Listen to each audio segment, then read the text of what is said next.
Lishanile masathela mahle lishanile nebenkosi lenhle ngaye lesine. Yamukela Tindzaba ensimbi yesikhombisa udethulela umsakazo wakho wetithombe lohamba phambili eSwatini TV isibuko samaSwati. Lameli bidonga ngisanepho yawancongana ngihambe ngedwa nginazama wakanzimanze. Asingela kito ke Tindzaba sothela mahle nathi lethamba phambili kulolusuku lalomuhla.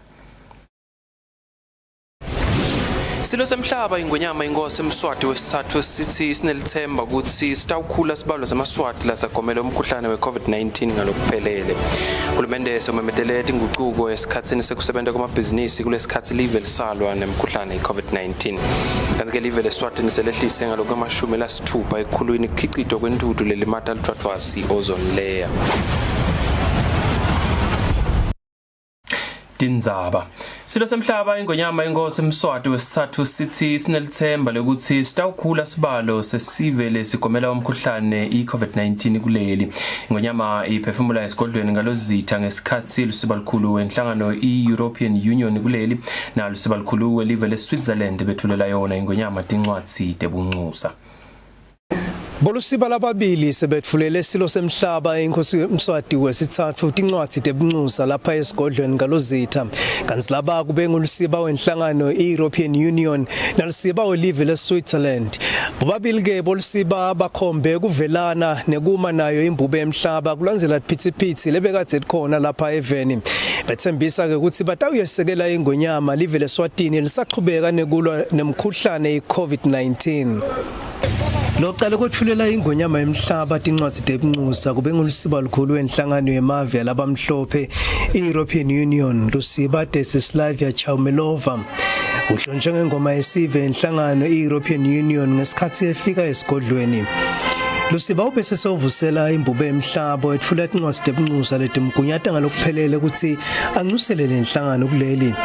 Watise imbube emhlaba ukuthi utawunda siqiniseko sokuthi eMaswati aqhubeka nekuthola lusito kulenhlangano tinhlangothini letfake ekhathi imfundo luhlangothi lwetempilo tekulima nekwakhiwa kwetakhiwo letfukamela umnotho kubala lokumbalwa lokuyinto leseyithethe iminyaka lengetulu kweminyaka lengama-50 ukuthi lenhlangano itaqhubeka nekubambisa live lisalwa nemkhuhlane iCovid-19.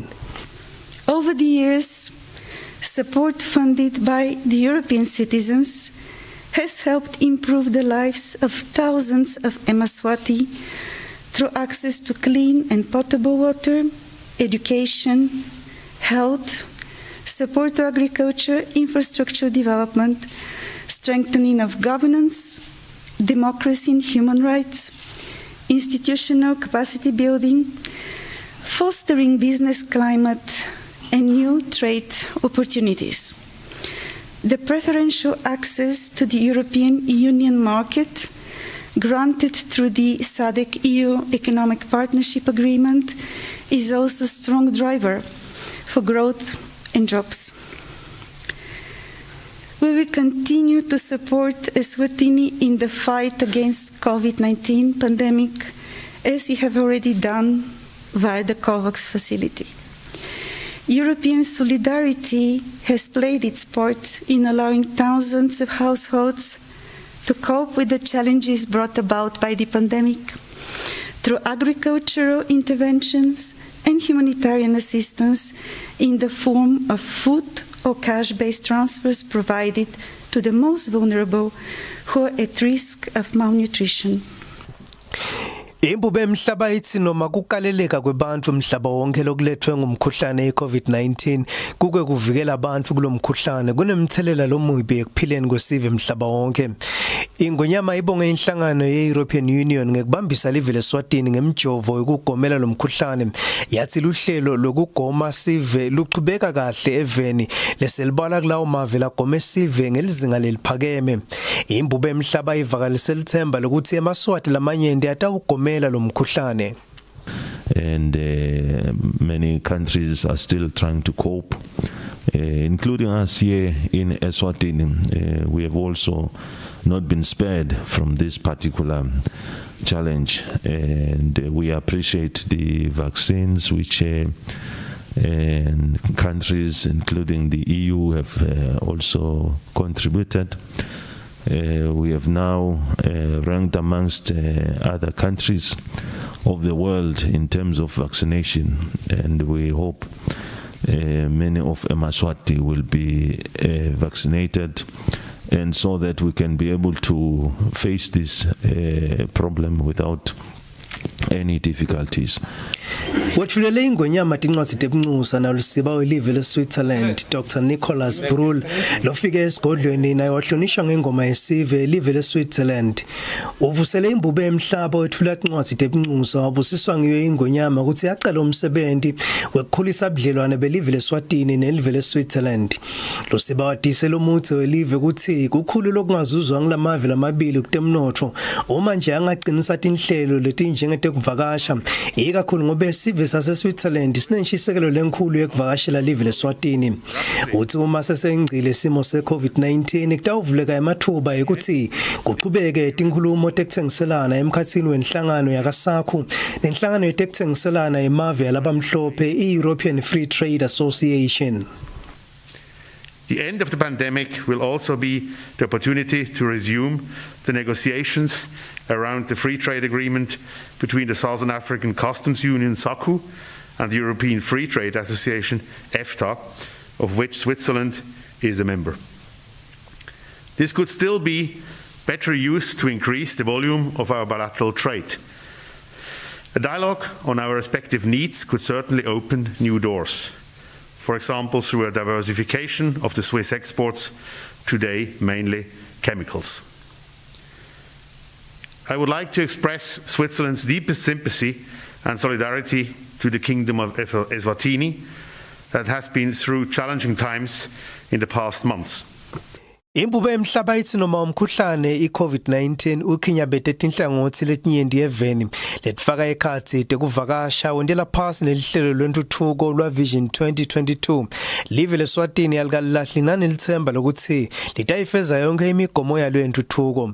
Imbube emhlaba ikhuthathe lusiba ukuthi yakhulekele live kulo live leSwitzerland ikakhulu kubusa amabhizinisi bakhona kulela live ukuthi babambise live ngekuthi bathungathe emathuba yokuhlanyela timali kuleli. We remain committed here that we want to develop this country, and we trust that with your appointment we can get a lot of cooperation from Switzerland. Switzerland is one of the countries which is very developed in Europe in social, economic and so on.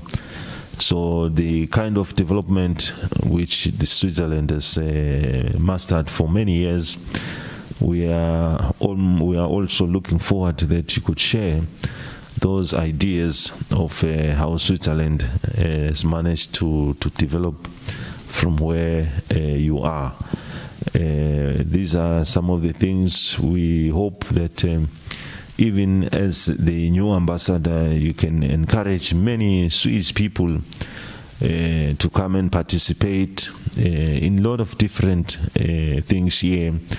You mentioned the government participation in many other forums. We also look forward that even the private sector could also be supported, could be encouraged to come and see the opportunities which exist here, and in that way we will be supporting each other. Tindzabeni kubika Sandile Makhanya anazwele masuku esigodlweni kalozitha.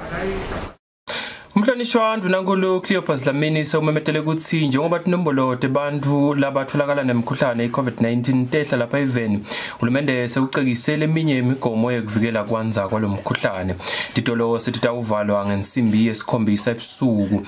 Tshwala ke sebutawuthengiswa kusukela ngemsombuluko kude kube ngolesihlanu. Nankulu ke bekakhuluma emhlanganweni nebeTindzaba emahhovisini elibandla letindvuna tembuso ngalesine eMbabane. Sukela enyangeni lephelile live libona kwehla kwetinombolo tebantfu labatholakala nemkhuhlane i-COVID-19 nesive lesigomela lomkhuhlane senyuka. Umhlonishwa wandvu nankulu Cleopas Dlamini emhlanganweni nebeTindzaba emahhovisini elibandla letindvuna tembuso ngalesine umemetele kucekiswa kwemigomo yekuvikela kwanza kwalomkhuhlane ngekwelulwa kwesikhathi sekuhamba kwebantfu nekusebenta kwamabhizinisi adjusted risk level 2. Mvunankulu uthi tshwala sebutawuthengiswa sukela ngemsombuluko kude kube ngolesihlanu sukela nakudzabuka kusa kwangalesihlanu. Uhulumende uthi akamane acekise kancane kulokulandzelako ukuthi abantu baze bakhone kuphumela ngaphandle batendele amabhizinisi. Loku kungavunyelwa ukuhamba ebusuku ngalamanye amavi i-curfew sekutawuqala ukuthi kungavumeleki kusukela ngensimbi yemfica which is lokusho ukuthi nga-9 PM kuze kuyoshaya insimbi yemfica ebusuku kuze kube ngu-4 ekuseni. Tikhathi tekuthenga ema-supermarket nato tengete kancane kusukela ekuseni nga-6 kuze kube ngu-7 ntambama. Kuthengisa kwetshwala nako konke nje lokunathwako kona-ke sekutawuvunyelwa ukuthi kuthengiswe kusukela ngemsombuluko ngensimbi yemfica kuze kube insimbi yesihlanu kuze kuyoshaya lesihlanu ngoba phela begcina kulesine sekwengete ilanga linyeke.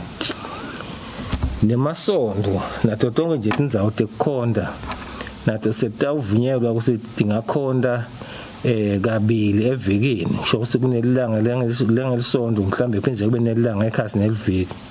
Kepha imilindzelo kufukama nema-memorial service konke lokho vele solo akukavunyelwa nebekunene.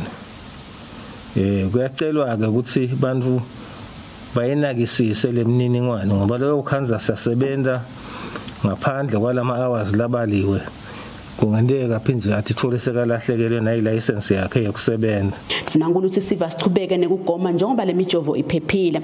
Kanti kumanje eMaswati lagomelela umkhuhlane ngalokuphelele angedluli kodwa inkulungwane lelikhulu nemashumi lasiphohlongo. Etindzabeni Eswatini TV kubika Samkeliswe Khoza nginavuma inkosi Nsinisa naMuzi Mkhonda eMbabane.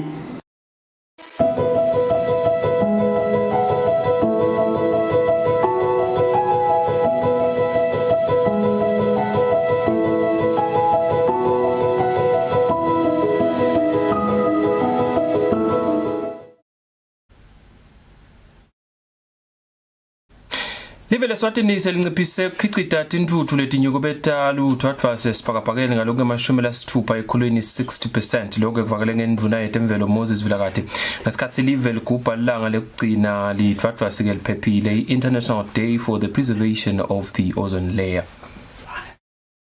Ngeminyaka wa-1987 emave emhlaba sayinati bophelela ukuthi atawusukumisa tinhlelo etawuhambelana nekuvikela luthwathwasi i-Montreal Protocol on Substances that Deplete the Ozone Layer lokwalandzela kubekwa kwelisuku lekuvikela luthwathwasi njalo mhla til-16 enyangeni yenyoni. Live ligubha lelisuku ngalesine indvuna yetekuvakasha nemvelo Moses Vilakati ithi live laseSwatini selikhone kunciphisa tintuthu letimata luthwathwasi ngalokhu ngamashumi lasithupha ekhulwini 60%. Asibuke tindzaba temithi kuthi le mithi nanayo isahamba iyale ngaphandle ayihambe ngekubanza lokukahle. Bekathina kasitshela induna yetempilo ukuthi leminye yale mithi yekujovela lo mahazane ifuna lebo 18 -18 -20 kuthi leminye -6 -8 sithi usilaba healthy bayaphila mbamba ngaphela le mithi yonke ngabe uyayifaka nje. Kepha ngaloko ukuthi yakhiwe ngetindlela letitsite lokushothi lokubanza kufuna kube kulelo zinga lelifanele nangabe sekuphumile kulelo zinga kusho ukuthi leyo muntu utasi uyaspoilisheka.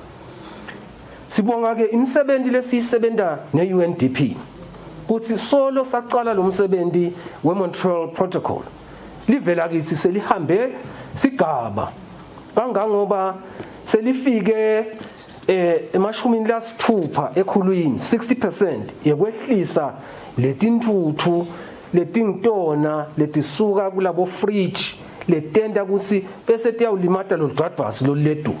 Umphathi welovisi lakamhlaba lelibukela tindzaba tentuthuko Rose Sebandidira lebekamelo elisekela lakhe Shaima Hussein uthi ngekuvikela luthwathwasi emava tawukhona kufeza emagoli lamane akamhlaba entuthuko lekhonsako. The theme for this year has highlighted the interlinkages between both the environment, food security, and good health and well-being. This means cutting across the SDGs 2, 3, 12, and 13. Lonyaka lesuku lugujwa ngaphansi kwesicubulo lesithi asitigcine thine sigcine kudla nemijovo kubanza kahle keeping us our food and vaccines cool. Tindzaba Eswatini TV kubika samkeliswe khoza nginavuma inkosi Nsinisa eMbabane. Induna yetempilo lizinkosi ithi uma lidwadwasi lungavikeleka kahle balinganiselwa etikitsi netimbili bantfu labangavikeleka ekutholeni imdlavuza wesikhumba njalo ngeminyaka. Induna ke ikuvetela ngesikhathi live ligubha lisuku lokuvikeleka kwelidwadwasi esibhakabhakeni lapho ke litiko lemukele imali letingulungwane letinge-45 emalangeni.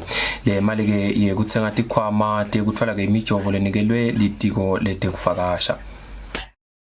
Njengoba lusuku lekugcinwa nekuvikelwa kwelidwadwasi lugujwa ngaphansi kwesicubulo lesithi asitigcine thine sigcine kudla nemijovo kubanza kahle lesibita kubambisana kwelitiko letemvelo neletempilo lamatiko lamabili ahlangene ehotela leHilton eMbabane kugubha losuku ngalesine. Ikhuluma kulomcimbi induna yetempilo lezinkosi ithi ngekugcinwa kwelidwadwasi emava ngakhona kuvikela abantu labatigizile letimbili 2 million ekutfoleni isifo samdlavuza wesikhumba njalo ngeminyaka kungakafika umnyaka wa 2030. The Montreal Protocol is telling us that if we keep and we protect the ozone layer, we can actually prevent about 2 million people from getting skin cancer. And this is very important, the prevention of disease that we do not need. We in health are so dependent on cold chain storage, not just for vaccines, for all sorts of medicines that we use. There are medicines that we have to keep at certain temperatures. Just now, talking about the COVID vaccines, I'm sure you've all heard, we have one candidate that has to be kept at 2 to 8 degrees Celsius. We are using another candidate that has to be kept at minus 20 degrees Celsius. We'll be receiving soon another candidate that has to be kept at minus 80 degrees Celsius. And if we did not have these cold chain facilities within country, we would not even be able to import these vaccines. It is critical that we keep our vaccines cool and vaccines safe. But within health, it's not just the medicines. Sometimes we need to keep cold chains for just working with the human body. We cool the human body to certain levels to do certain procedures. We warm it up to certain levels to do other procedures. So the cold chain is very, very important. So it is critical for us that as we do those things, we can make sure that we do not cause any more harm onto the ozone layer.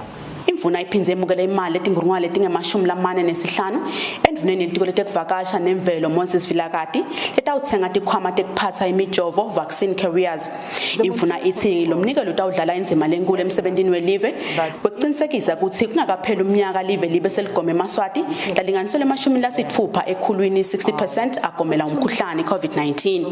Tindzaba Eswatini TV kubika samkeliswe khoza nginavuma inkosi Nsinisa eMbabane.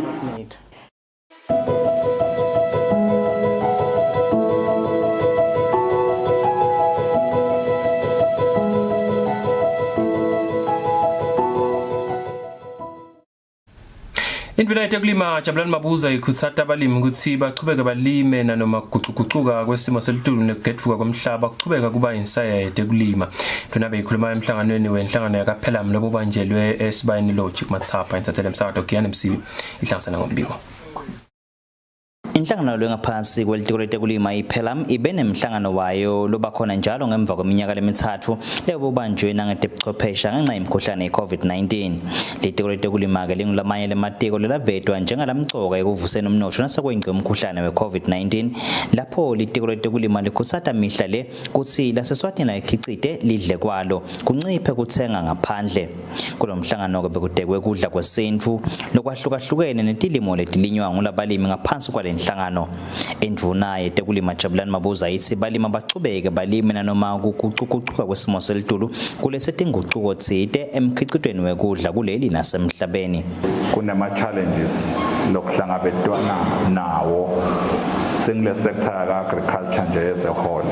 Nafake ekhatsi tindzaba tekuguquguquka kwesimo selitulu nekugedvuka ke kwemhlabathi lesiphindze siwusebenzise kukhicita kudla kuze live litokhona kuba nekudla lokwanele sithi noma kunjalo kepha siyanibonga lokuchubeka nende yonke imedamo yokuthi kudla kube khona emakhaya nekunikhuthaza ke ukuthi nisawusebenta lo msebenzi onke nje ama-stakeholders lathinzekako kule sector ka-agriculture siyacela lokuthi etingqondweni tethu sikufake noma sikubeke embili lokuthi le culture yayitolo yekukhicita nje ukuthi simane sidle siyolala siyisuse sifake iculture yokuthi asikhicitele kwenda libhizinisi ngalowo mkhicito ngoba ngekwenda njalo bese nalesidingeko sekudla kwasekhaya siyahlangabedeka kepha ungaze ukhuthadela ukuthi nje akudliwe ekhaya kuphela bese kubateke lokudawumikiswa kuthengiswe kuletinye indzawo kwende ukuthi kube nemali lengenako ekhaya kanzi imali ekhaya iyawuhlala ngiloko nje isidzingo. Indvuna ithi balitiko batimisele kulalela bonke labasebenzisana nabo kude kube netinguquko letibonakalako kude kulima even yakhutsata nekulinywa kwetilimo tesintu ngoba tiyimpilo ukuthi atingashabalali. Etindzabeni namuhla ngingiyani Msibingi Sesibayeni Lodge kuMathapha. Indlela temidlalo temasiko netindzaba tebantfu labasha Harris Blunga ikhutsata abantu labasha kutsi bawabambe ngato totimbili emathuba lavetwe lehhovisi lalisiba likhulu waseNdiya kutsi bayofundza kulela laseNdiya mahala etfundweni letehlukahlukene. Ihhovisi lalisiba likhulu belihlangene nalababuya etinhlangothini letehlukene kubachazela ngetinhlelo lapho khona emaswati angatiqeqesha khona. Lihhovisi lasiba likhulu welive leNdiya selivulele emaswati emathuba ukuthi afunze atiqeqeshe etinhlangothini nasetifundweni letahlukahlukene eveni laseNdiya uhlelweni lwatiwa nge-EITech 2021. Lolu hlelo luvulekele tisebenti tembuso naleto letisebenta etinhlanganweni letingekho ngaphansi kwahulumende kwanyalo.